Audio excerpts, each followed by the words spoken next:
അയാളാണ് ഹീറോ, സോണം വാങ്ചുക്. എന്തിനു വേണ്ടിയാണ്, ആർക്ക് വേണ്ടിയാണ് ഡൽഹിയിലെ ജന്തർ മന്ദറിൽ 21 ദിവസത്തോളം അയാൾ പട്ടിണി കിടന്നു? രാജ്യത്തെ നീറ്റ് പരീക്ഷയടക്കം പല പരീക്ഷകളിലുമുള്ള ക്രമക്കേടുകളും വിദ്യാഭ്യാസ മേഖലയിലെ അനാസ്ഥകൾക്കെതിരെയുമാണ് അയാൾ പോരാട്ടം നടത്തുന്നത്. കാരണം വളർന്നു വരുന്ന യുവതലമുറയുടെ നല്ല ഭാവിയെയാണ് ഈ ഭരണകൂടത്തിന്റെ അനാസ്ഥ കാരണം നഷ്ടപ്പെടാൻ പോകുന്നത് എന്ന് അയാൾക്ക് നന്നായി അറിയാം. സോണം വാങ്ചുക് ഒരു സാധാരണ മനുഷ്യനല്ല.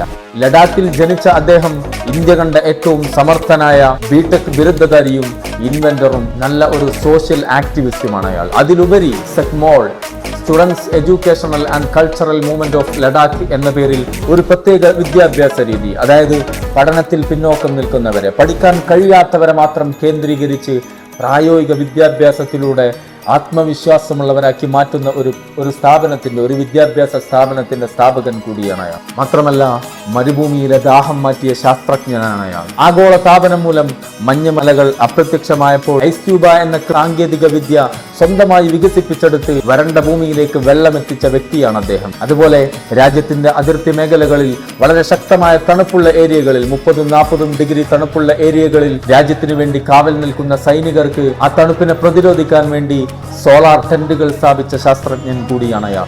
അയാളാണ് ഇന്ന് ഒരു ജനതയ്ക്ക് വേണ്ടി, വളർന്നു വരുന്ന പുതിയ തലമുറക്ക് വേണ്ടി 21 ദിവസത്തോളം തെരുവിൽ നിരാഹാരം കടന്ന് ഈ സമരത്തിന്റെ ഭാഗമായത്. പക്ഷേ ഈ 21 ദിവസം പിന്നിടുമ്പോഴും രാജ്യത്തിന്റെ വിദ്യാഭ്യാസ മന്ത്രിയോ ഭരണകൂടമോ ഇതിനോട് പ്രതികരിച്ചിട്ടില്ല എന്നതാണ് ലോകത്തിലെ ഏറ്റവും വലിയ ഡെമോക്രാറ്റിക് കൺട്രി എന്ന് അവകാശപ്പെടുന്ന നമ്മുടെ രാജ്യത്തിന്റെ ഇന്നത്തെ അവസ്ഥ. അതുകൊണ്ട് ഇതിനോട് നമുക്ക് കഴിയുന്ന രീതിയിൽ സോഷ്യൽ മീഡിയയിലാണെങ്കിൽ പോലും നമ്മളും ഇതിനോട് ഐക്യദാർഢ്യം പ്രഖ്യാപിക്കേണ്ടതുണ്ട്.